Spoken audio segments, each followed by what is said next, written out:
64 degrees at 8 o'clock. It's Tuesday, September 11th. I'm Lee Harris. Here's what's happening. It's primary day and the polls are open. You couldn't live within or visit New York without getting a tour of the tower.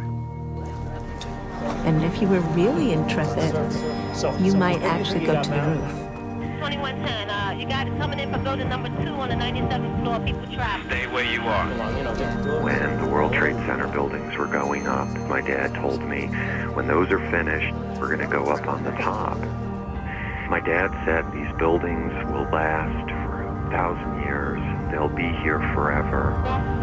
In the World Trade Center. Firemen in the building. They're making their way up that layer. It's 25 to 30 people. It was a terrific place to work. And on a clear day, you could see the curvature of the earth. I said, no, it's not possible. It's not possible that my life is going to end this way. Can we break a window? Whatever you have to do to get the air. Break a window, somebody! It was really, every fiber in your body is screaming. It was like, you gotta get out of here. You gotta get out of here. Okay, let's give you a hand here. Come on, guys. We got ourselves a VIP to get down. They're all notified. Fire department, ambulance service, and plane police. They're all notified. Department and ambulance. Geography, sir.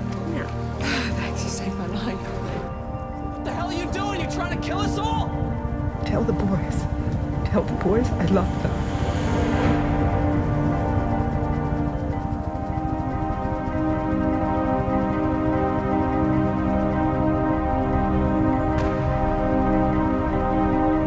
British, huh? Afraid so. So where are you from, London? I'm from the south coast, a place called Hayling Island.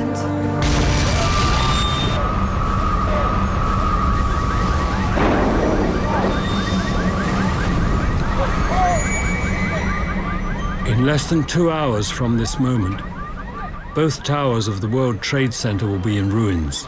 A further 3 aircraft will have been hijacked and crashed, and thousands of lives changed forever.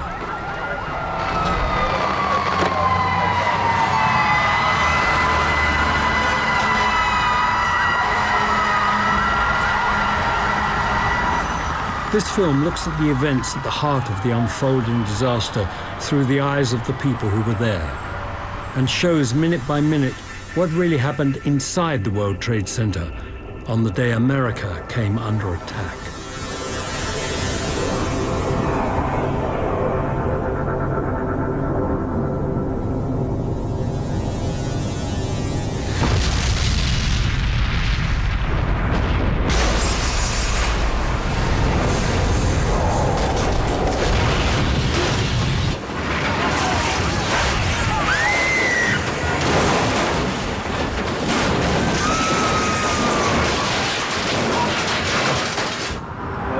I heard the bang.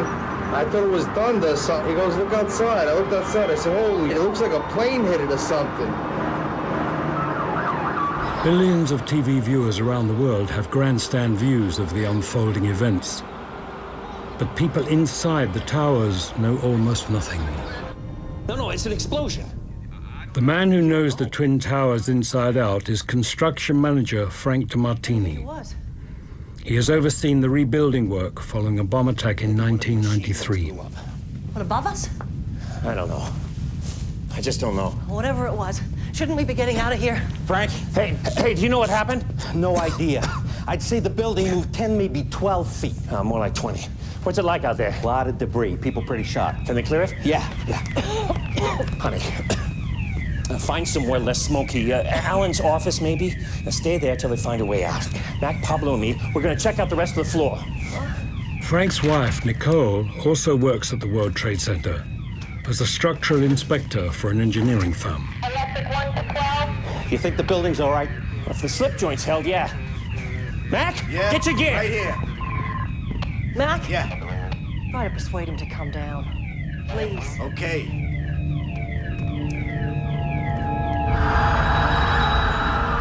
American Airlines Flight 11 instantly destroys 6 floors of the North Tower. Though all levels were designed to be smoke and fire resistant, smoke penetrates through the remaining floors to the top within a minute of the impact. Listen up, everybody. Everyone, listen up, everybody, please. Everyone, please, we've got to stay calm. Can you listen up? I am going to call the emergency services. They will be with us shortly, okay? This morning, in charge of the conference suites at Windows on the World is Christine Orlando. Thank you. We need to check the elevators. Sir, could you do that, please? Elevator. Out there, thank you. All the phone calls Christine makes this morning to the Port Authority Police Department are recorded and transcribed. Port Authority Police Officer Maggie. Yes, hi, this is Christine, Assistant GM of Windows. We're getting no direction up here. We're having a smoke condition. We have most people on the 106th floor. The 107th floor is way too smoky. We need to know where to direct our guests and our employees as soon as possible. Okay, we're doing our best, man. We got the fire department, everybody. We're trying to get up to you. Right? Go back in 2 or 3 minutes. Find out what directions you should try to get out. You know, our guests are scared. The stairways A, B, and C blocked off in smoke. Yes. Okay, dear. Go back in 2 minutes. Okay. You're on the air right now. Go ahead. What can you tell us? This just in, you are looking at obviously a very disturbing live shot there. That is the World Trade Center, and we have unconfirmed reports this morning that a plane has crashed into one of the towers of the World Trade Center. Clearly, something relatively devastating happening this morning there on the south end of the island of Manhattan. Just 6 floors below the impact, financial trader Hong Shu and his co-workers have no idea what has happened. Sorry, your call cannot be taken right now. Please hold the line. We just suddenly felt there was a big shake, a rumble. I say we go now. We can't just hang around waiting for something to happen. And after that initial rumble, we looked around. The ceilings caved in, and we didn't know what happened. Come on, kiddo. We need to get out of here. Hong's co-workers include Harry Ramos, head trader. You're not coming with us? I think we should stay here and wait for instructions. But why? It's an emergency. Somehow I remembered in 1993 there was an incident in World Trade Center, and some people died, not because of the bomb, but because they were stepped upon exiting the building. Han, the building just moved 10 feet. It's not safe. Folks, come on, gotta go. No, I'm staying. People, and good luck. Yeah, you too. See you at Max for lunch. Sorry, your call cannot be taken right now. Please hold the line. Within minutes of the first impact, the 911 phone system is clogged with people calling the emergency services. We have that she's based on the northwest side. There's a woman hanging from an unidentified person hanging from the top of the building. Where you are. Okay, that's all the information. On the 92nd floor, southwest corner. Where you are. We have firemen in the... People from inside the towers, as well as their families and friends, are calling the Port Authority Security Command Center for instructions and information. We want you out the building, ma'am. Sir, there are emergency services on their way to you. Evacuate the building. Emergency services are on their way. Most of the people who are able to choose to evacuate the North Tower. Others choose not to. And for a very simple reason. They have been told not to. All personnel, remain at your desks. Please remain at your desks. All personnel, remain at your desks. Hi, I'm calling on the 43rd floor. What are we supposed to do? We want you out the building, ma'am. Do not use the elevator, use the stairwells. Evacuate the building. But they're saying not to. All personnel, remain at your desks. Please remain at your desks. I'm going to put you on hold. Could you just hold the line for a sec? PA's telling them to stay where they are. What? Can we turn it off from here? No.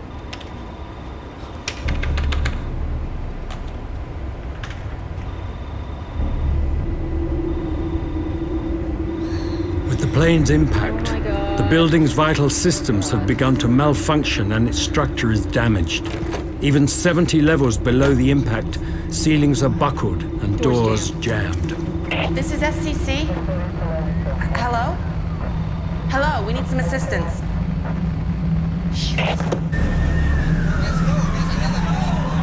Because of the angle of impact of Flight 11, all stairwells and elevator shafts to the upper levels are cut off. Over 1,300 people are trapped. There is no way out, and no rescue plan. Sir! Sir, did you check out the elevators? Yeah, but they're all burned out. Right. We need water. The faucets aren't working. Can you please try to find some bottled water? Water from the vases, anything? Thank you.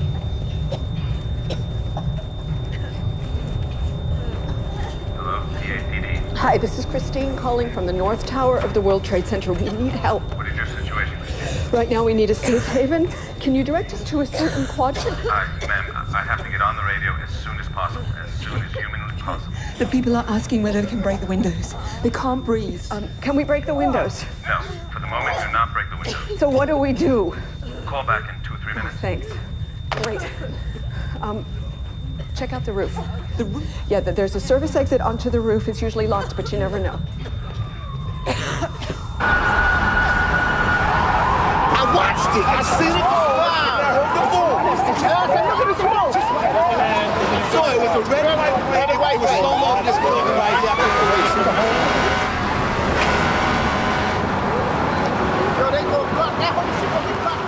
Once we turned the corner onto Canal Street, what we saw was a nightmare. So I was looking at 20 floors of fire, which translated into 20 acres of fire. And I'm thinking to myself, how are we going to deal with this?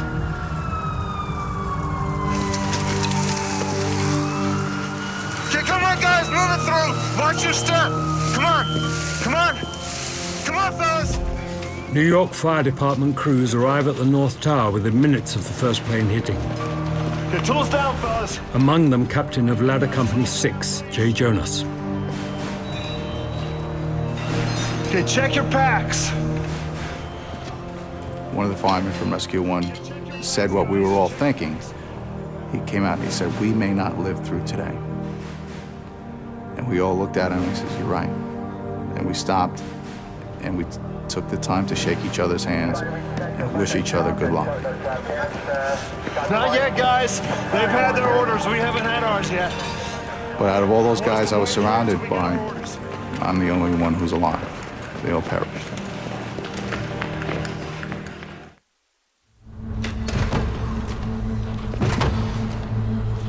What do you think, guys?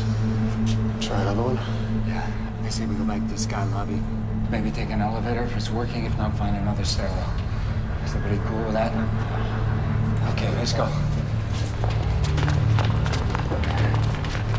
At least the beast going to the gym, huh? Tell me about it. While many wait in their offices and others try the long journey down, some can't go anywhere. On the way from breakfast in the staff canteen when the plane hit, are Port Authority employees Jan Demscher and Al Smith. We dropped a few floors. 5, maybe 10. Yeah? So what do we do now? For all they know, it could simply be a routine fault with their elevator.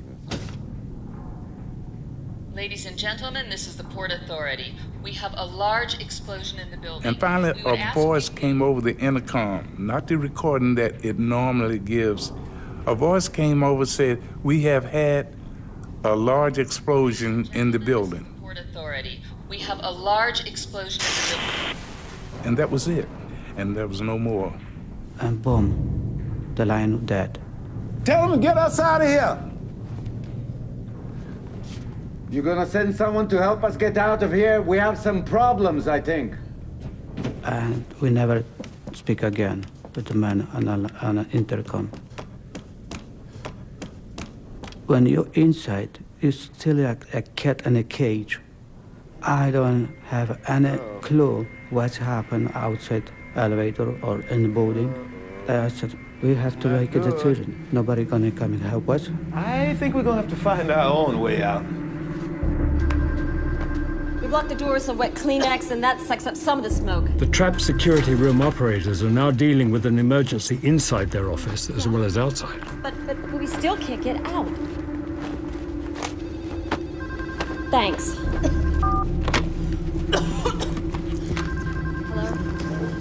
Hello? Hi, this is Melanie. I'm with the conference. We're trying to get up onto the roof, but we can't. I see. Where exactly are you? I'm not sure what number. The door won't open. Yeah, you need a swipe card. Well, we haven't bloody got one. Well, in that case, I can't help you. Can you open them from down there? I'm sorry, we're not able to do that from here. So what are we going to do? I'm afraid you're gonna have to find a way down. We've tried, but we can't. Well, then you're gonna have to wait for the emergency services to come to you. I'm sorry. I see.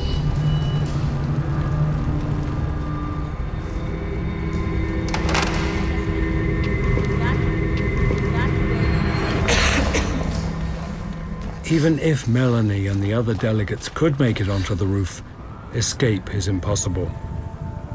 There are no official plans for helicopter evacuations, and pilots have already decided the risks of trying are too high. All right, just through here. That's it, keep low. Watch your heads. That's it. All right, everything's fine. Come on, sir. Nearly there. That's it. That's it. Janet, you take him through. Frank. Oh, Frank, are you hurt? No, I'm fine. Oh, do we know what happened? No, but whatever it was, you're leaving. The stairwell's clear. What about you? Aren't you coming? No, when I get everyone out, I'll come down. Oh, no, please, No, Frank. look, there are people trapped up here. I know this building. I know how to get them out. Now, I know what you're thinking. Don't. I'll be fine. Seriously. And that's where Frank would always cross the line.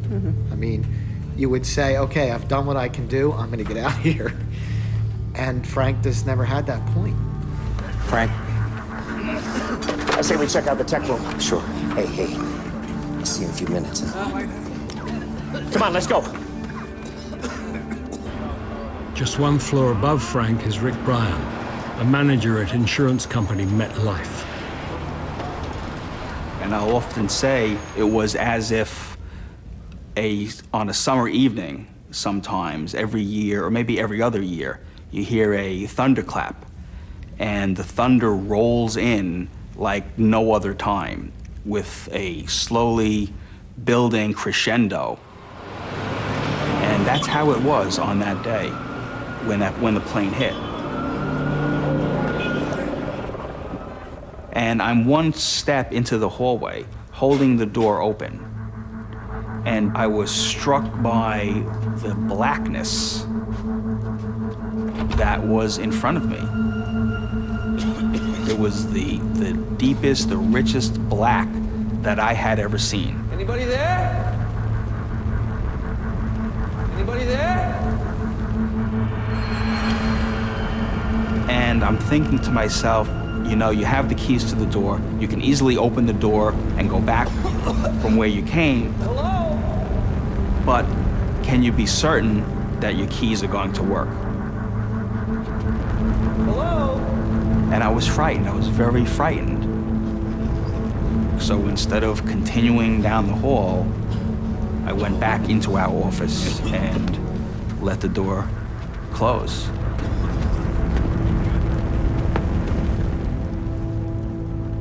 If I had gone down the hallway and died, it would have been better than living with this knowledge of, hey, you know what, when it came right down to it, I was a coward.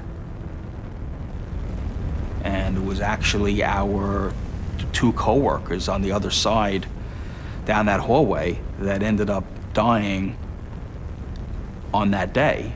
And I often think now, perhaps I should have continued down that hallway.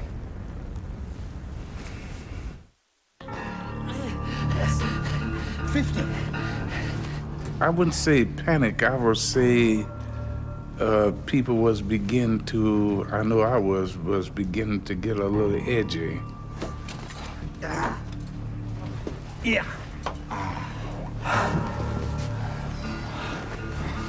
Oh, so what do we do now? I'm gonna make a call. But it's concrete. No, it's not. It's sheetrock. Hey, he's right. It's sheetrock. It's plasterboard.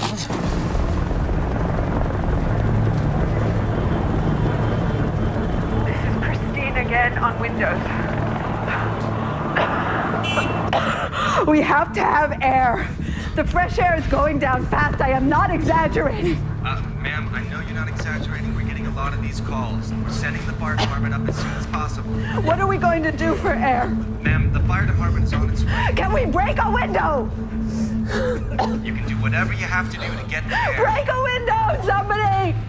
Break a window!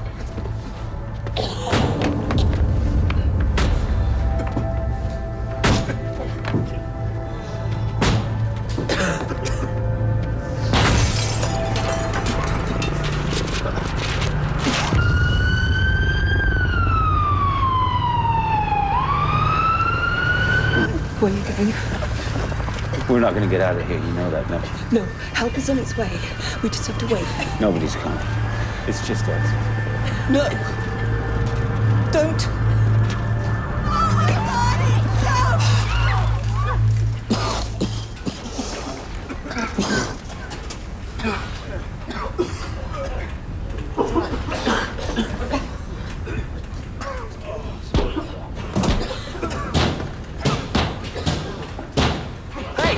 No, stop! What the hell are you doing? You trying to kill us all? You break the window, you're gonna let the air in. Get away from the window. This whole place will be in flames in minutes. Come on! And I saw coming down behind them outside Looked like a suit or something. a man's suit. And I said to myself, why would anyone do that? Who would throw a suit out the window? What is that about?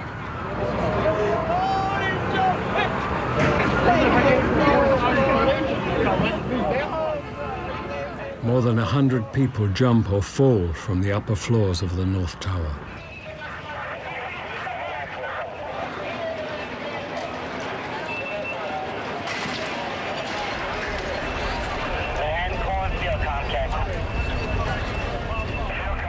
Neither Christine nor anyone else makes any calls from Windows on the World after 9:40 a.m. We went to her apartment and that. Her answering machine was just full with messages. No more could be that friends were calling her. Because my son listened to to the end. And that answering machine we brought home, that I have it. Just 130 feet away in Building 2, the South Tower, the picture is confused. Some people have seen or heard the disaster which struck the North Tower. Without waiting for the picture to clear, many have taken the decision to evacuate. If you are in the midst of evacuation, you may use the re-entry doors and elevators to return to your office. I repeat, Building 2 is secure. Given the risk of large numbers of civilians outside in the plaza blocking access for police and firemen, announcements make it clear that the South Tower is safe. If you are in the midst of evacuation, you may use the re-entry doors and elevators to return to your office. I repeat, Building 2 is secure. There is no need to evacuate Building 2. It's a lot of valuable, really valuable time, you know. Stanley Premnath has come from his office on the 81st floor. But even as he is leaving, building staff are turning people back, Go back upstairs. convincing them it will be safer if they stay where they are. Had I known that this building was on fire next door and a plane had gone into this building, I would never have gone back up. I would have gone straight home. Building 2 is secure. There is no need to evacuate Building 2.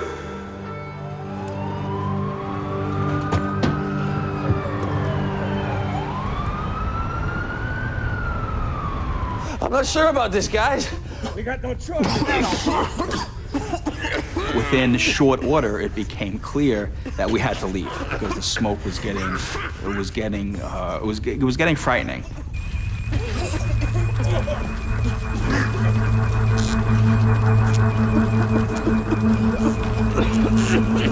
Hey,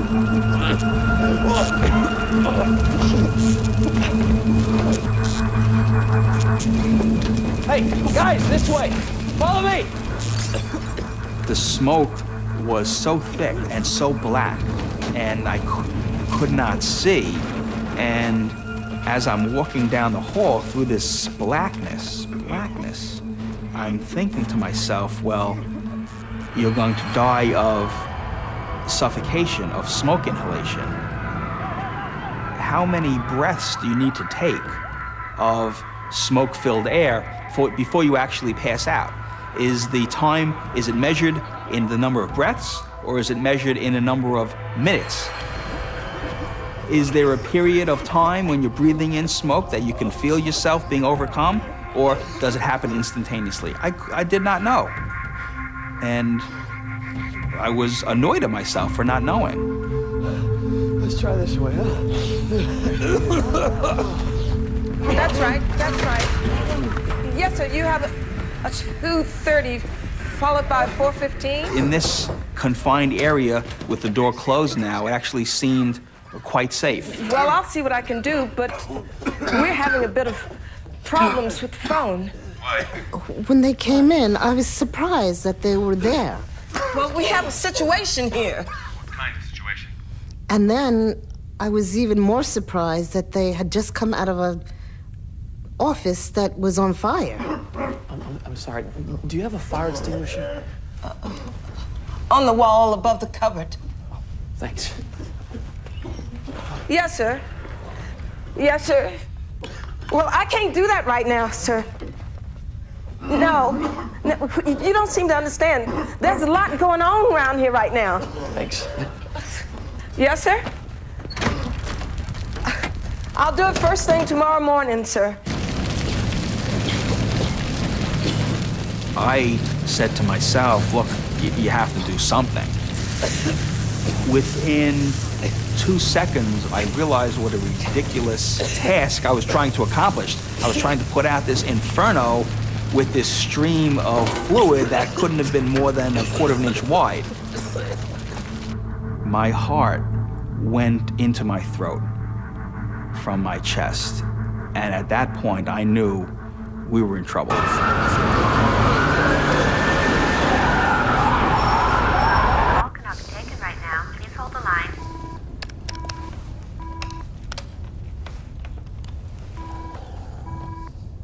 Sorry, your call cannot be taken right now. Please hold the line. Harry Ramos has reached the main elevator hallway on the 78th floor.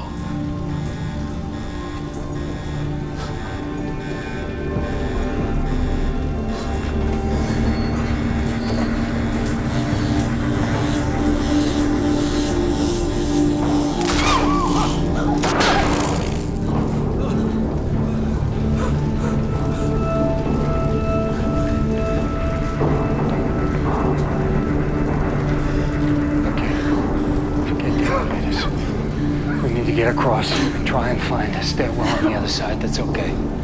Let's go. And be careful.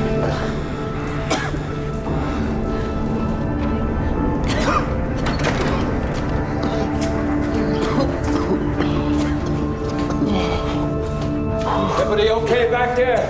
Yeah.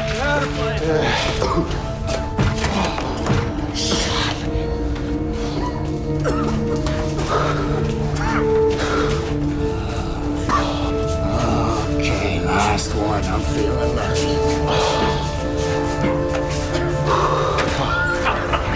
I knew I was feeling lucky. Come on, we'll be out of here in no time. You know what I think? I might take the rest of the day off. I'll join you.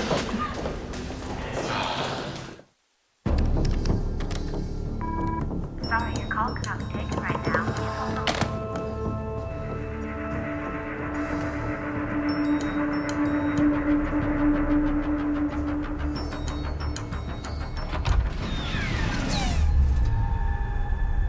Whereas nearly everyone in the building is heading down, 3 civilians are heading up. Frank DeMartini, Pablo Ortiz, and Mac Hanna. This way, down there. I gotta call my sister. Sure. Diane speaking. Yeah, Diana, it's Frank. Is Nina there? No, Frank. I need you to get a message to her. Sure. There's been another explosion at the World Trade Center. I need you to find her right away and tell her that me and Nicole are fine. I don't want to hear about it on the radio. Well, sure, of course. What about you? Are you okay? Yeah, I'm fine. Listen, I gotta go. Thanks, Diana. This way, Dad. Hey, let's keep moving, huh? This way. Come on, right through here. That's it. Keep going.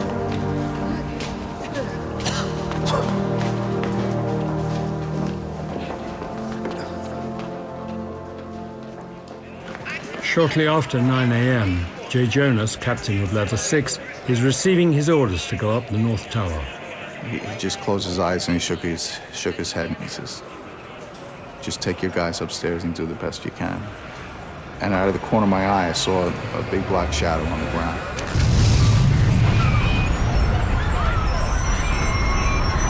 And a man came running in from the outside and said, a plane just crashed. A plane just crashed into the World Trade Center. United Airlines Flight 175 bound for Los Angeles hits Building 2, the South Tower, at 9:03 a.m., less than 17 minutes after Building 1 was hit. No. We still don't know. One man who gets an extraordinary view of the impact is Stanley Premnath. He has just returned to his office from the ground floor lobby. Yeah, I guess. So I'm standing up with the phone in my hand. Well, we're fine. My coffee and bagel that I bought when I was coming up still sits there on a desk. And I'm looking towards the Statue of Liberty, the direction of, with the phone in my hand. And that's when the plane caught my eyes. And this plane is bearing down on me. Eye level eye contact.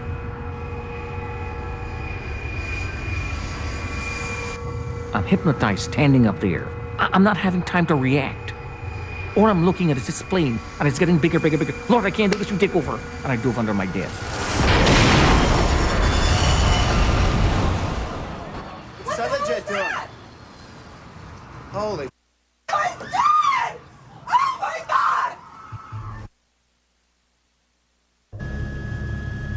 Wow. That apparently does look like it is in the other building at this point.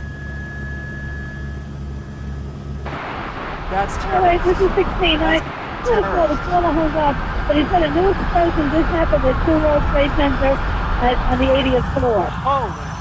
The plane hits the South Tower between the 77th and the 85th floors. Because the plane struck at an angle, one staircase to these floors is, for a short while, possible. And there is another extraordinary piece of luck. The strange thing, the bizarre thing is, the phone starts to ring. I don't know who is trying to dial me, but the phone is ringing. And I'm saying to myself, I gotta be dreaming.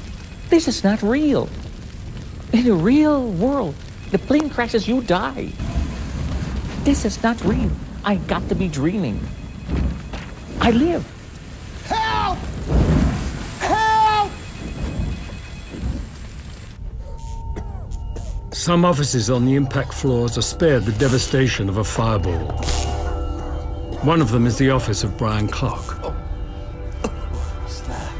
The sensation was that our whole building moved to the Hudson River and kept moving a distance of 6 to 8 feet. I know that sounds preposterous, and whether it did move 6 to 8 feet, I don't know, but that was the sensation. And I had this terrifying thought that we're going over. Everyone okay? In a split second, our room just absolutely disintegrated. It was as if a demolition crew had been given all the right equipment, sledgehammers and crowbars, go through and destroy this space, and you've got a whole day to do it. But it happened in an instant. Okay, listen up.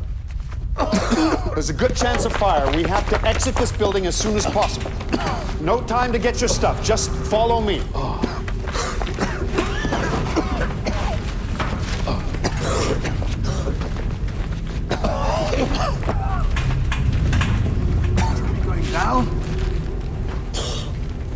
Yeah. We're going down.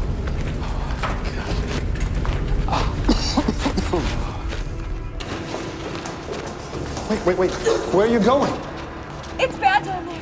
Smoke, flames, real bad. Oh, I understand. But trust me, we have to get out of the building. And the only way out is down. I say we go back up. Yeah, me too. I don't know when. Look, I say we keep going. Check it out. See if we can't find a different way down. Look, it's bad upstairs, but it's not going to get any better. But what if we can't find a way out? Well, then we'll just have to see. What about the roof? No way! Help! He's wrong. Help! What was that? Okay. Help! Come on, let's go. I heard this noise inside the 81st floor, this sort of banging, and this voice screaming for help. Help, help, I'm buried. Is anybody there? I can't breathe. And I said, come on, Ron, we've got to get this guy. Is there anybody in here? As I went through the gap sideways, I saw the rest of the group on the stairwell, and they all went up, and they all died that day.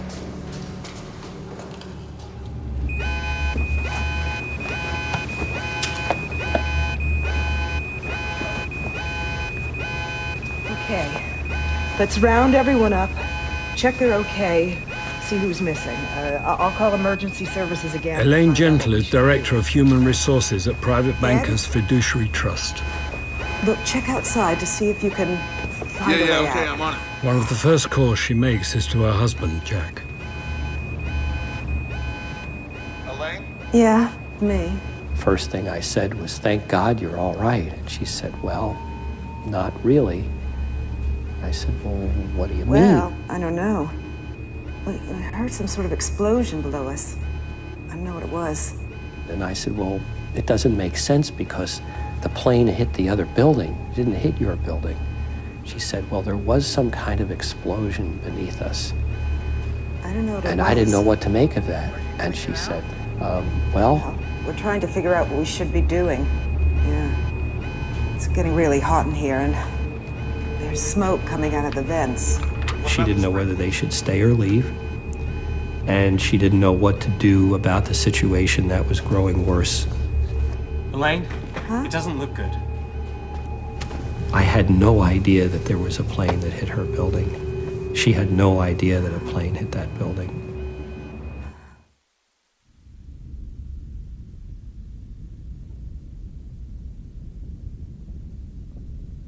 And I'm screaming, Lord, I don't want to die. Please send somebody, anybody to help me. And as I'm screaming, I realize I'm temporarily deaf. I couldn't hear.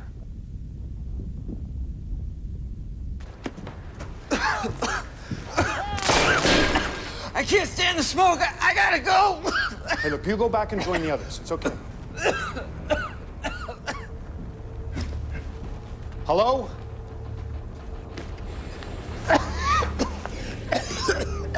Hello? Is there anybody in here? And I crawled the entire length of the loans department through the lounge, into the computer room, into the communication room, and that's the farthest I could have gotten. Because one lousy sheetrock wall stood firm, blocking my path. Hello? Hello? Hello? Hey, is someone there? Yeah. I can't see you. Keep going.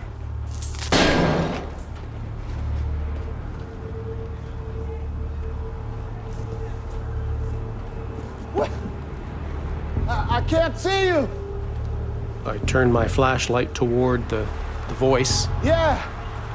Yeah, I got you. What I remember asking him was, what is your name? He said, Brian Clark. What are the chances for you to have a flashlight? He said, I'm a fire warden. Down and to your left. But I suddenly heard this person with this saying, can you see my hand? Can you see my hand? Here. Can you see my hand? Can you see my hand? Which floor? Is that hooked up?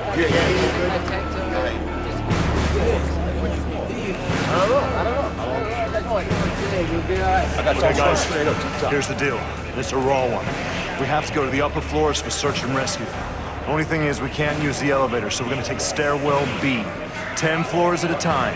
10 floors, quick rest, 10 more. I told them, I says, they're trying to kill us, boys. I says, let's go to work. Okay. And to their credit, every one of them, they looked at me and says, okay, Cap, we're with you. There was thousands of people upstairs that needed our help, and that's where we had to go.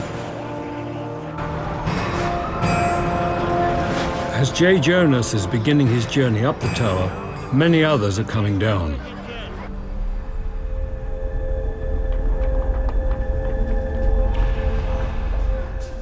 There are over 200 flights of stairs in each tower. To get out of the building by foot takes over 50 minutes. But that's what most of those inside the North Tower are still trying to do. And for some, that is not so easy. One of those who is unable to get out on his own is Victor Wald. Now, he made it from the 83rd floor down to the 59th floor. So he made it down over 25 flights. Sir? Do you need a hand?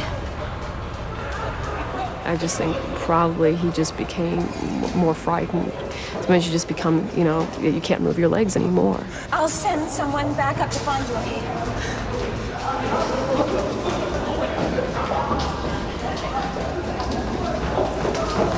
I'll just hold you back. Go on. No, Victor, you stay, I stay. I don't know why he was drawn to Victor. I have no idea why. You guys don't need to hang around. Why don't you take off? I'll meet you downstairs when we get there. They had no connection. They didn't know each other at all. You know, they just could have walked by him like a lot of people would have done.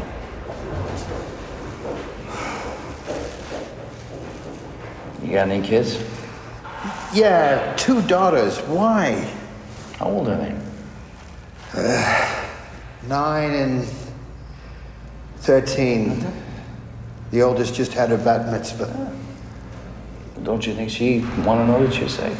Maybe. Yeah. What's her name? Alexandra. Tell you what, why don't we get you out of here and then you can get home and tell Alexandra and your other daughter that you're okay.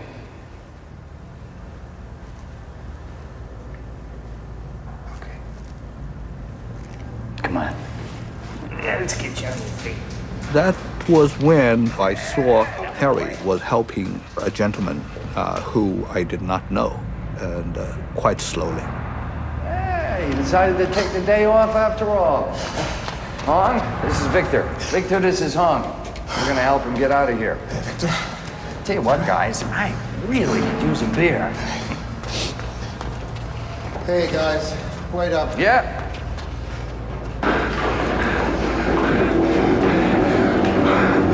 Okay, guys, let's take a rest here.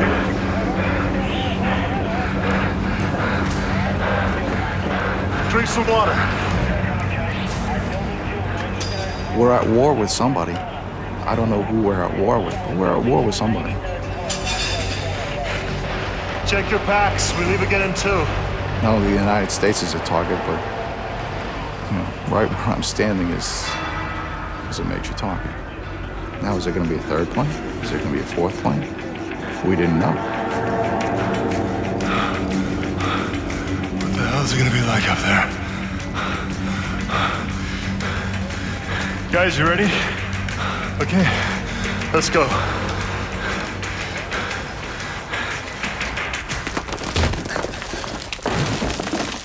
On the 81st floor of Building 2, the South Tower, Brian Clark and Stanley Premnath are still divided by a mounting of debris. You're gonna have to climb over the top. I'm not sure I can do that. Well, you're gonna have to. I said, the only way out of here is you to go over this. Okay. You must do this. And I climbed up on some stuff and kind of looked down at him. He scrambled up like a cat, and I tried to he fell down once. I said, you must do this. And this person behind this wall is telling me if I want to live, I must climb over. He says, you jump on the other side, I'll catch you.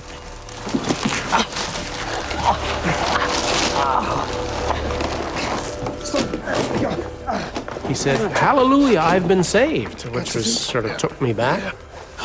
This man really thought I was crazy. And I don't know how to thank a man who just saved my life. I reach down, I hug this man, and I give him a kiss. And he gave me this great big kiss. And this man says, whoa, whoa, whoa, whoa, what are you doing? He says, Brian Clark. And he said, I'm Stanley. We'll be brothers for life. I said, well, that's great. As we started to dust ourselves off, I said, well, that works for me. I never had a brother. And now I do. Hey, you okay? Your hand, it looks nasty. Hey, what about you?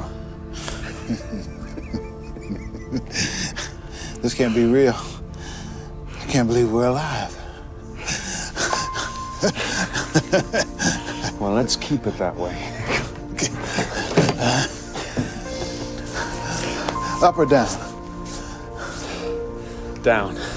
You lead the way. You're the lifesaver around here. And this man put his hand around my shoulder and he says, come on, buddy, let's go home. And the first time in my life, I cried like a baby. Because nobody never showed me that kind of compassion in my life before. A total stranger. I got from her at 100th floor World Trade Center. 100. She was able to speak, just barely. Elaine, can you hear me okay? Yes. All right, good. Here's what I want you to do. I want you to try and get the outer... The sprinklers not working was a mystery, and so I got somebody from the engineering department to talk to her about that, and he got on the phone. No, not there. There isn't one. What? I want you to hit it. He advised that they should get somebody to hit the sprinkler head with a shoe.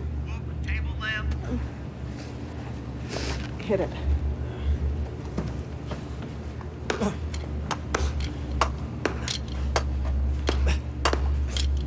And I heard Elaine say, you know, try it again, try it again. No, it's not working. No, Ed, hit it again. She said, it's not working. Nothing happened. I could tell that she was concerned. After the call, he looked at me and said, she's gonna be all right. She's gonna be all right.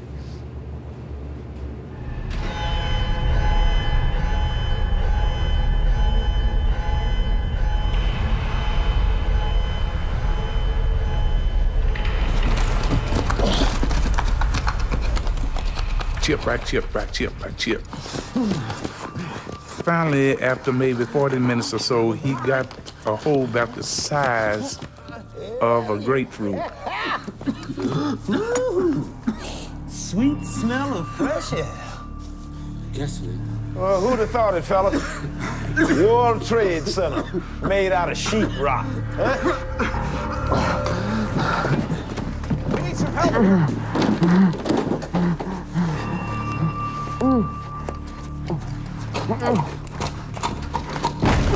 Almost 40 floors above, Frank, Pablo, and Mac are still determined to rescue people trapped in their offices before getting up themselves. It's construction manager on the 88th floor. We're sending 2 more down. We're coming down too. Do you copy? I think he truly did know every inch of the building, both buildings, of the towers. He knew him. Let's head down. Listen.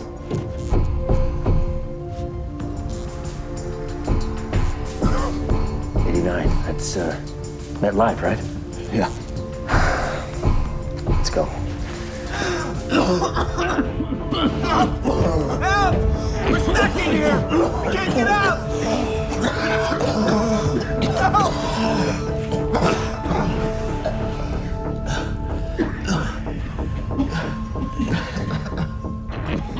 Near the end, or near the time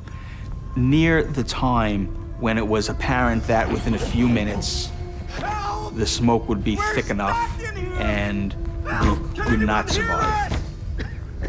One of the fellas yelled, "Hey, there's somebody banging on the door." Wait, I think I heard something. And I hear the pounding, pound, pound, bang, bang, bang.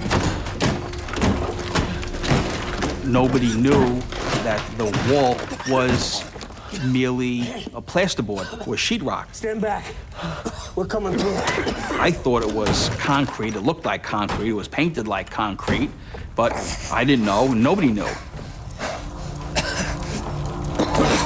Hey, anybody hurt? No, everyone's okay. All right. Coming through, Mac. Get up. All right, everybody, this way. On this day, Stairwell C. these fellas that were gray-collar workers and blue-collar workers had the wherewithal to save everyone else, while the lawyers and the accountants didn't quite know what to do and had no sense of how to act in this situation. And these fellas did. You all right, sir? Yeah. Frank, take him down. No. I'm staying here. Frank, Nicole's waiting for you. She'll be waiting for you. Mac? Yeah? Can you get him down? Frank, you go. No. We'll be right behind you after we check out the other floors. Okay. This way, sir. We should head up. If there are people trapped here, there are probably others. You think the structure's holding up? I don't know. That's what we gotta find out. He should head down. And I just said, Thanks, huh? and he nodded back in return. And that's the last I saw of this fella. Until I was flipping through the pages and pages and pages of obituary photographs several weeks later. As I'm flipping through these pages of hundreds of people, I see this fella's face. I'm like, that's the guy. That's the guy who I was nose to nose with. And I saw his name, Frank DeMartini. And now I knew who the fella was. But here he was. Here was his picture, and he didn't make it out. Breaking news from WTOP. A news update. 2 passenger jets have crashed into the Twin Towers of New York's World Trade Center. The disaster happened shortly after 9 a.m. Eastern Standard Time. By now, the entire world is becoming aware of the magnitude of the attack. Ich sehe mich ja hier in dieser Situation, dass mir manchmal die Worte fehlen, um zu beschreiben, was ich hier gerade auch zum ersten Mal sehe. Ein Terrorakt ungeahnter Größenordnung hat. Towards our business coverage, of course, we have some remarkable pictures coming in from New York, which we can go to now. The World Trade Center appears to be on fire. There is a working assumption among federal law enforcement agencies that this could be some action undertaken by the Osama bin Laden group.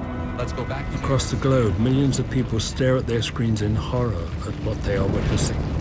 At the same time, inside the Twin Towers, survivors are trying, by whatever means possible, to escape. Everybody here is scanning the skies looking for a possible attack. Every fire and rescue crew has been told to be aware of that. We cannot tell you the moment.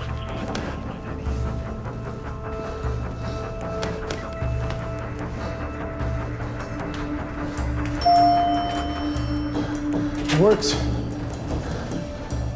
I don't know. I'm not sure this is a good idea. You could get stuck. There might be a fire. Yeah, Hong, Victor may be right. We can get down faster. You know what they say about elevators when there's been a fire. Okay.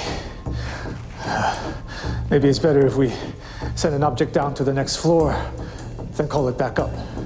Yeah, it's a good idea.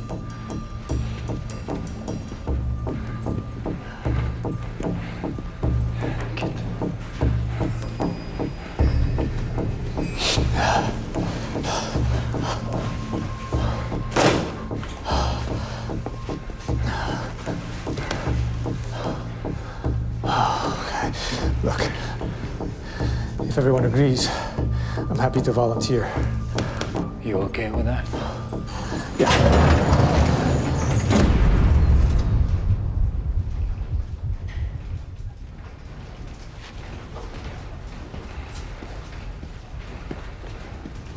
You a traitor? Yeah. You think tech stocks are a good bet right now? Victor, you know, I really don't think this is that time or the place. He should have definitely been a professor at Columbia University, a history professor. I think he would have been a much happier man. He got caught up a little bit in having to work, you know, and make a living and having the children in school and with their tuitions and everything, that he just settled for being a stockbroker. And I think he always wanted to do something else.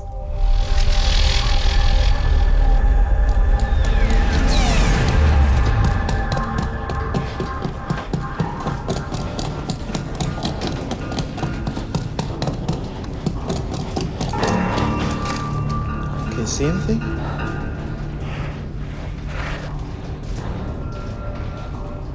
There's another wolf. Maybe it's thinner than the other one. Well, only one way to find out.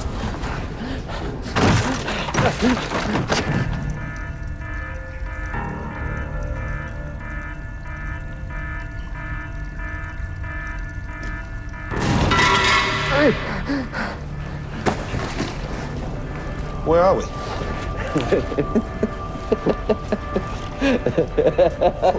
What? Bathroom. Yes. Yes. Say, anybody need to go to the bathroom?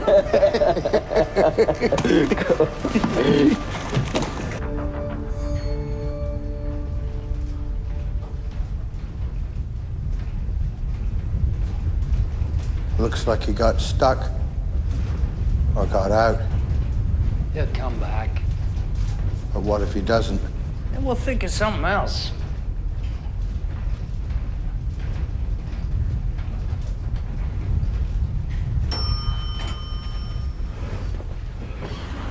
Welcome back.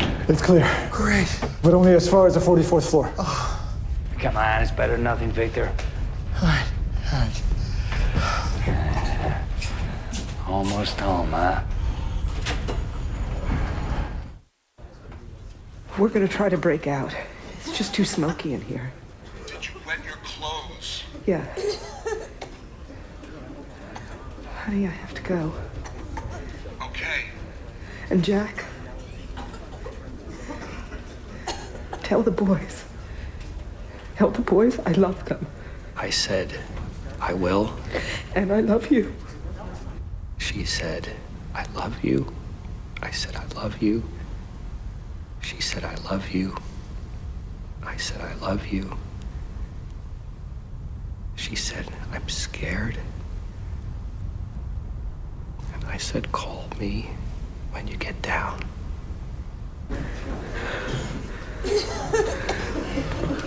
Oh, God.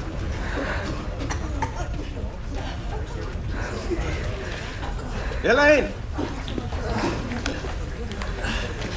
Okay. When I hung up the phone, I was horrified. Just horrified. Because she wasn't saying, she was saying goodbye. She was saying goodbye. That's how it felt. That's what it was.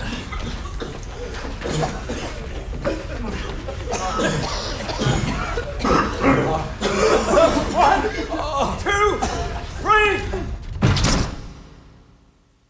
When we hung up, I called our minister and I asked him to pray, and he said he'd have a prayer chain, and then I prayed. And I felt her body go right through mine, and I knew she was gone.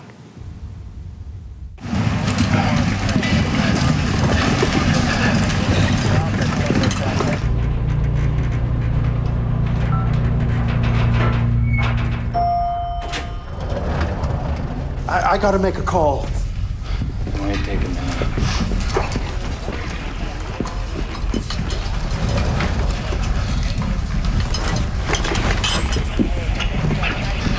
Hey, buddy. Do we know what's going on? Pentagon got hit. What? The Pentagon? I said it was an accident. Now that fireman said no. We're at war. That words were really scary. It was war. Hi, you don't know me, but I need you to make a call for me. Who is this? My name is Victor Wald. I need you to make a call to my wife, Rebecca. But I don't know her. I need you to pass her a message. Can't you call her yourself? I tried calling her, but I couldn't get through. That's why I'm calling your number at random. Is this some kind of joke? No, it's not a joke. My name is Victor Wald. I'm in the World Trade Center. Oh my God. I can't get through to my wife. I'm asking you to call her. Her number is the same as yours, except there's a 6 at the end instead of a 7. And what's the message? Could you just tell her...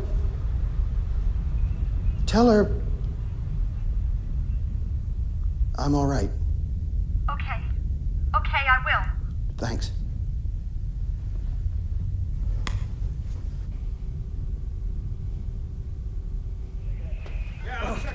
They just hit the Pentagon. We better be clear on these doors. I really think we should go. Now. Al-Qaeda. What? Come on. Al-Qaeda. They're a bunch of terrorists. Yeah, whoever they are, we gotta go now. I bet you it was them. Guys, take this exit. Come on, up this exit. Go, Victor, go. Oh, not more stairs.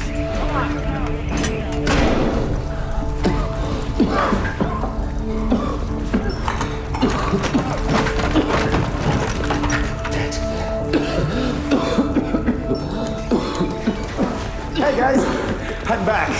Now, this is the man who will help us down. Huh? I think about them in my prayers. And that fireman, may God bless him wherever he is, because if it hadn't been for him leading us to the safety, I wouldn't be sitting here talking now. This is 10 on 450. Do you copy? I've got 6 civilians. Do you copy? Follow me. Yes.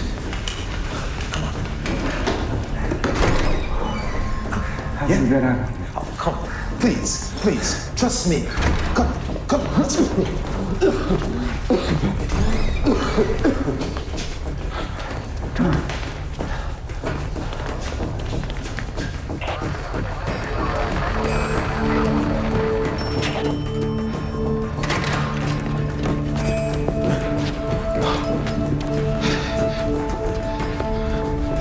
Hey, let's hope this one works. No more elevators. What? Are you gonna walk? Well, I prefer. And I come into elevator, I see the big sign, do not use the elevator when it's fire. And I stay and I don't know what to do. I said, something's wrong. Listen, man, it'll take 30 minutes to walk down. We may not have 30 minutes. I said, that's manuscript. Not responsible for yourself, because if you were stuck at another elevator, who's gonna help you? You got no choice, my friend. Come on. What's your name? Yeah. Jan? I'm Al. Good to see you. Nice to meet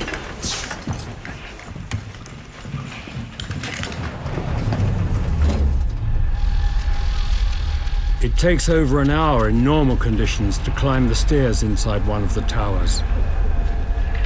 The firefighters each have to contend with almost 50 kilos of equipment, as well as the endless flow of evacuees coming down. By 9:58, over 170 members of the New York Fire Department are inside the North Tower.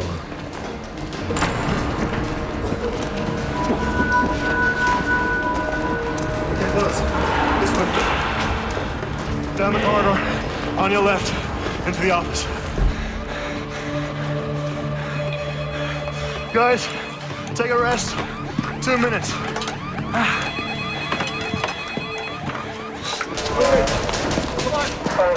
In Building 2, the South Tower, nearly 8,000 people have succeeded in evacuating. It turns out they escaped just in time. Nothing for you. No problem. We're brothers, right? Yeah. Now let's get out of here.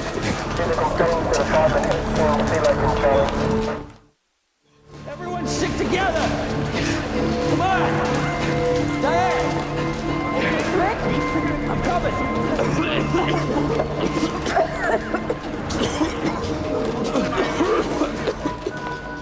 In Building 1, the North Tower, The staircases on the lower floors have become a slow-moving chain of evacuees. Among them, Rick Bryan and the rescued workers from the 89th floor. Then, something mystifying happened.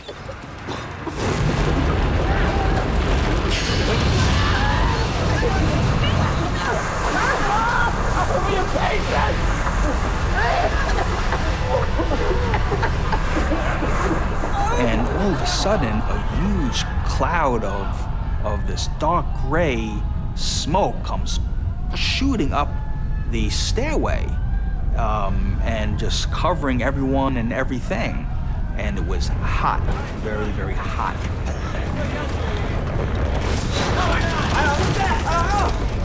Our building started to shake. It swayed back and forth, and then the lights went out. I said, is that what I thought it was? Thinking that part of our building collapsed. And he just looked at me in a very serious face. He said, the South Tower's just collapsed.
Knowing that a high-rise building has never collapsed before.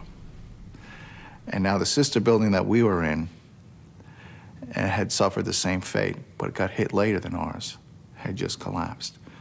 So I'm thinking to myself as he said that, he says, we're gonna be lucky to get out of here.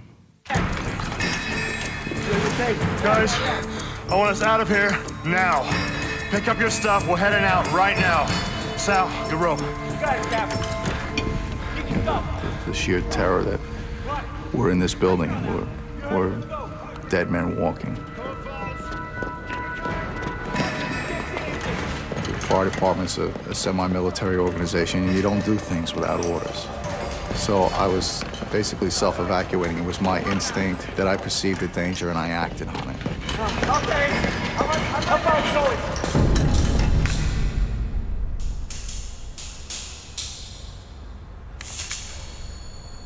What was that? It sounded like an explosion. Victor, you gotta be positive. We've got to go.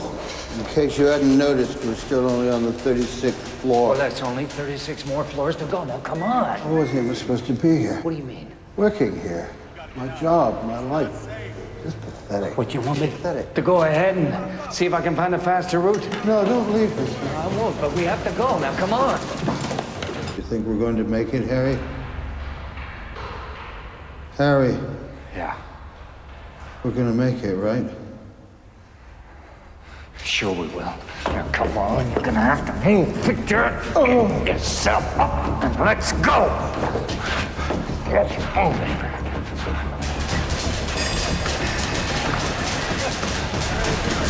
Come on, fellas, keep it moving. Come on, guys. Move it. Come on, Fuzz. Keep it coming.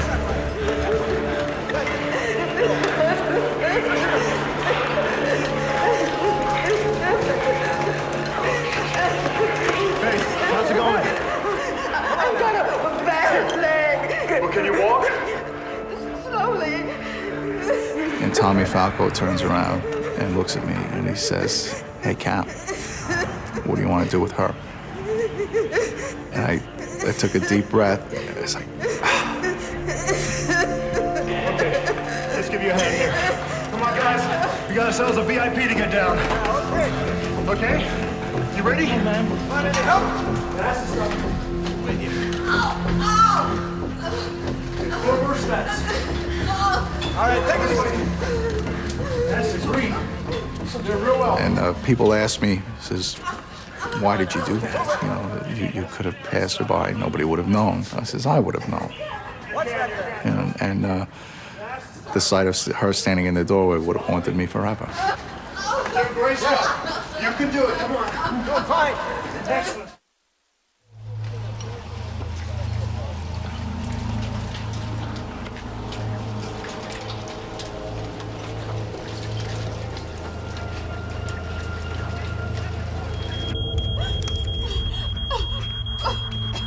Come on, baby. This door open. Come on.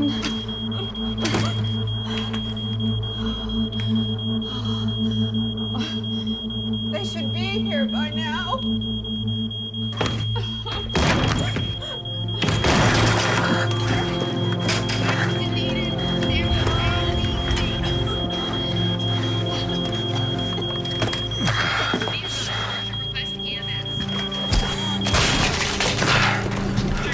Time to go, ladies. We're glad to see you. Come on.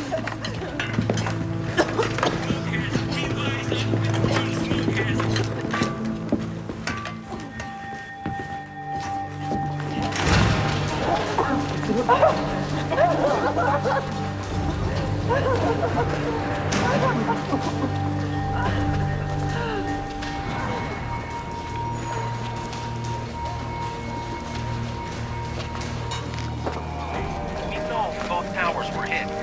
But what more can you tell us? I've seen many people running to save themselves. Most of those who ran past me are exhausted. Many of them just can't believe that this has happened, or that they've been lucky enough to have made it out. I would have to say, at this distressing time, I can see a huge pillar of dust and smoke where one of the twin towers once stood. It's too soon to speculate on the full extent of their horrifying damage right now.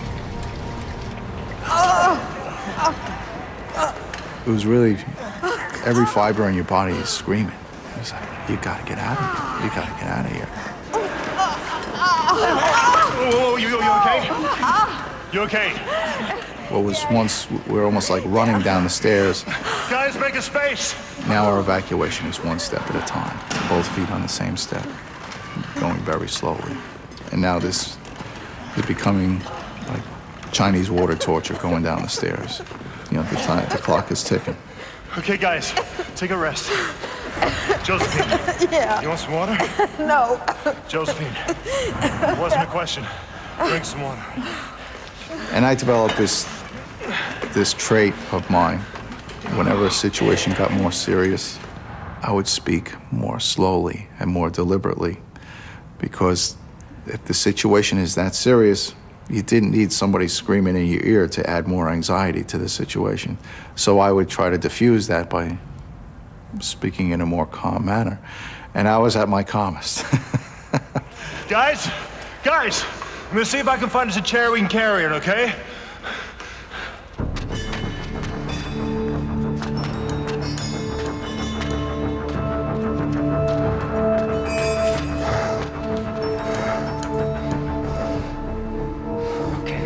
Come on. Come on, let's go. Okay, nearly there. Come on, take my hand. Yeah, go. Yeah, this way. Stairwell C. Any word on our engineer? No. You think we should go? No. Neither do I.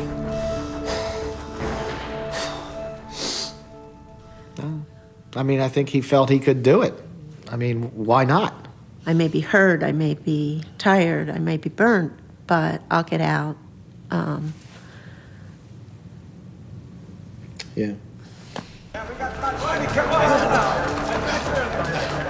I went out from the side of the building, and I kept walking on West Side Highway. And then I heard some people screaming. I looked back. That's when I saw at the very close distance, I saw the building collapse.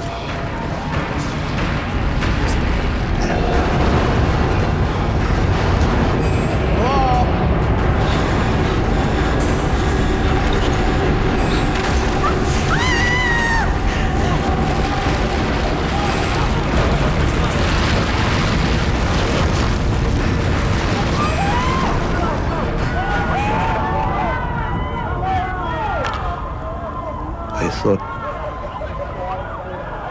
probably we lost Harry at that moment.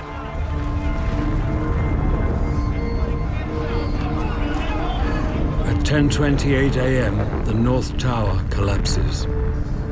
It takes just 12 seconds.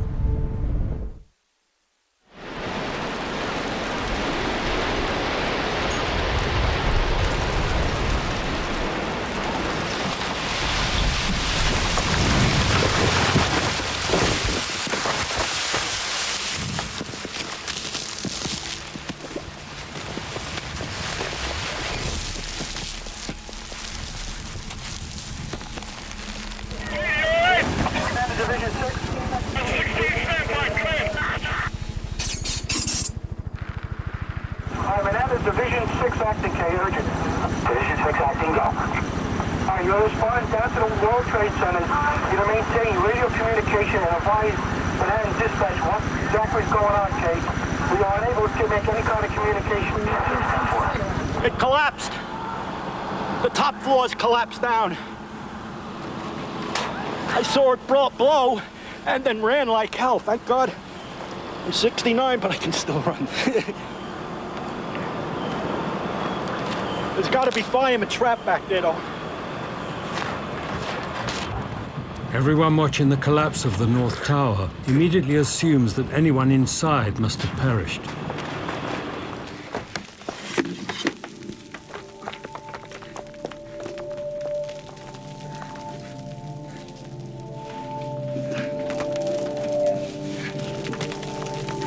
Everyone okay? Every time a floor hit another floor, it was like a loud boom, like a train that was off its tracks and was hitting the railroad ties. And it was getting closer and closer. Listen up. I'm gonna do a roll call. Billy. Yeah. So violent Mike. was the vibration that we were actually being bounced around off the floor. Yeah. And Tommy. just kept waiting. Just kept waiting for that big beam or that big piece of concrete to come. And for us, it didn't come. Matt? Yeah! Sounds like you dropped a couple of floors there, buddy. And how about our special guest? You mean me? Yeah. Yeah. I'm here.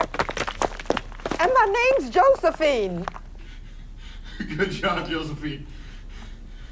And I'm up here, you know, to have no idea what I look like.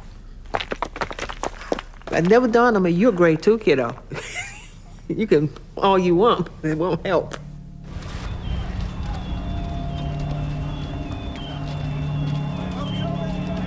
All the furnishings and the fixtures inside the building, none of that existed after the collapse.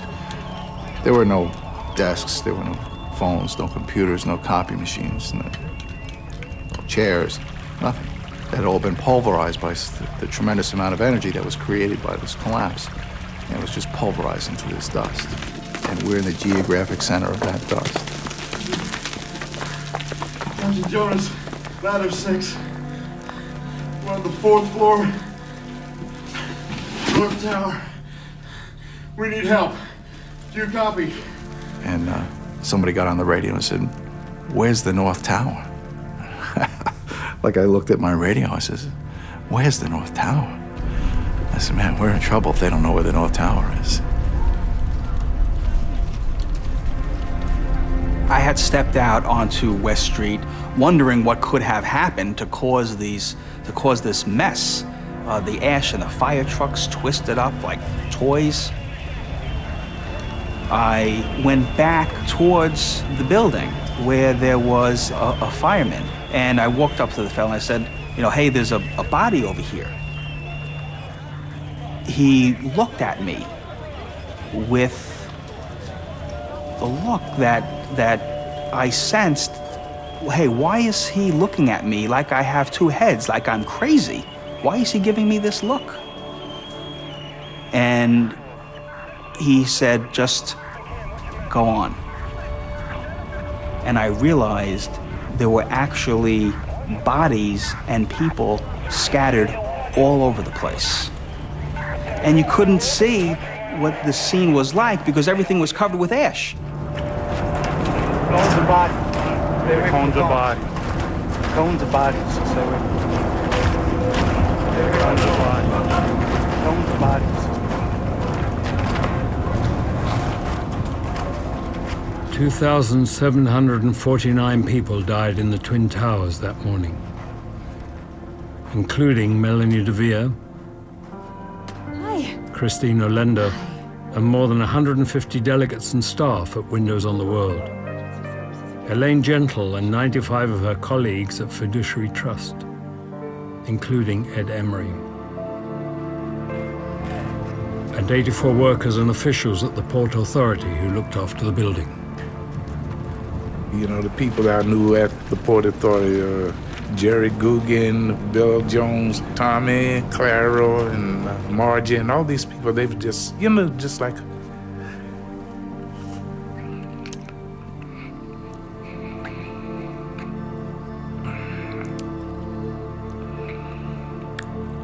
It was just like there was a big family.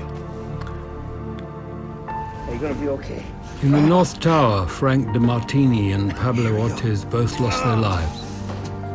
They were still helping people to escape when the building collapsed. Well, I mean, I think for me, there still is this burning, hole that you don't really know what happened. And of course, I would like to know more about, what was happening, and I know he'd love to tell it. He would be so sad to see them fall, and saving as many people as he did, that it was somehow fitting that he went up into the air with the buildings. Along with Mac Hanna, who escaped the building helping evacuees, Pablo and Frank saved the lives of over 50 people. Amongst them were Rick Bryan and the 22 people trapped on the 89th floor, including receptionist Diane DeFontes. Yes, sir, you have a 2:30 followed by a 4:15. Pablo's wife put up a website, and her children were on it, and I sent her an email, and I told her, I tried to tell her how I felt, and that her husband and their father is the reason that I'm alive. And I know that his absence is a terrible thing. But here is a man that you can be proud of because he saved other people's lives. Stanley Premnath and Brian Clark both survived. 61 people from Brian's company, Eurobrokers, lost their lives, as did 23 from Stanley's company, Fuji Bank. Victor Wald and Harry Ramos were both killed in the collapse of the North Tower. We got a picture of Harry Ramos. It was a brilliant picture. It was a very sharp picture with a Rolex watch. And I said to my children, well, you know, Victor didn't die by himself. An angel came and took him, and Harry was his angel. Harry was the only person from his company, May Davis, who did not survive. And Hung, you know, he helped to the fullest, and then he made a decision he had to leave. And I think that was a better decision to make, because he thought of it that, you know, he had to think of himself at some point. And he tried to help a man, but if Victor couldn't help himself at a point, he analyzed the situation, he made the decision he had to go. He probably feels bad about it, but he made the correct decision. Harry, Harry, if I could talk to you again, I'd like to say we should have left together. The 6 people trapped in elevator 41 all escaped, including Al Smith and Jan Demscher. Can't imagine. I'm short and he's tall. Every day it's with me. It's in my head. There were so many people I knew. Friends, acquaintances, faces in the crowd. And I was there. I survived.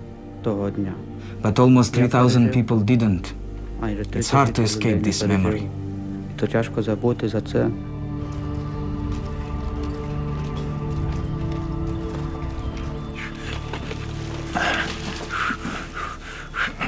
I hear Battalion 1-8 to ladder 6, Battalion 1-8 to ladder 6. Is that you on the radio? I said, yeah, it's me.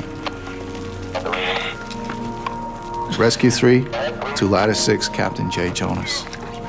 This is Cliff. I'm coming for you, brother. I'm coming for you. And that was the first, it choked me up. It's the first time in my career where I had become the person in need of rescue instead of the person coming to do the rescue. It would be almost 5 hours before Jay Jonas and the 13 people trapped with him would finally find their way to freedom. They owed their lives to an extraordinary piece of luck. Once the collapse reached our area, it kind of ran out of energy because the pile itself was about 6 to 7 stories tall, the debris pile. And we were in that 2-story cocoon. If you were lower than that, the debris settled there and you didn't make it. If you were above that, you were part of the kinetic energy of the collapse and you didn't make it. So you really had to be where we were.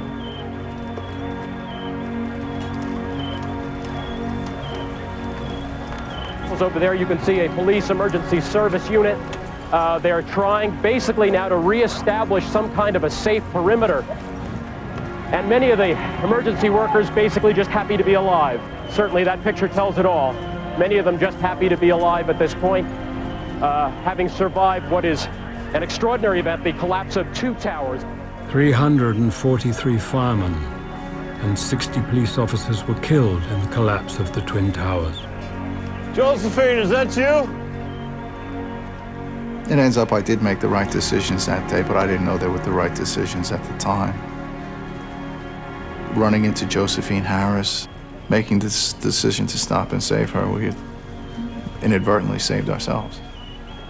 And I looked around, and there was this disarray. And I said, this is it? And he says, yeah, this is what's left. And I said, how many other people have come out of there? And he said, none. And I was just stunned.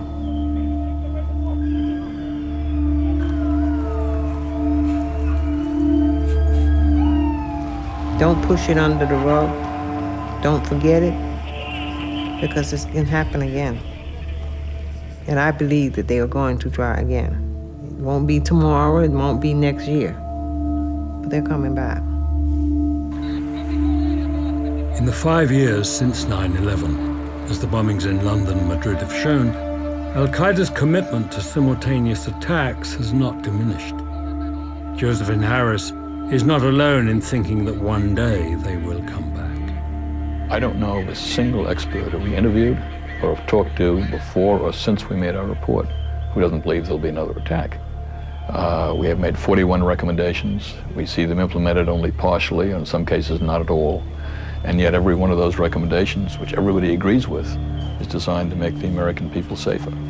If I have a nightmare, it is about the combination of a terrorist and a nuclear device.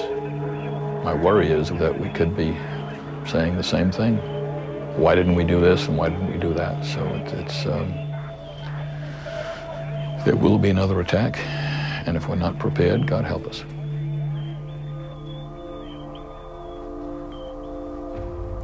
Well, these are the pants that I was wearing on that day. And I made it my project. I guess it kept me a little from really going completely out of my mind. I made it my project to wash them by hand, and every day I would wash them a little more and hang them up to dry, and then I'd see some more dirt, and I'd put more soap, and then I'd scrub the legs because I just had to get them clean. It was like washing away. It may sound silly, but washing away the dirt and evil and the bad and just getting it out, and I did. And unfortunately, they don't fit anymore, but they're clean.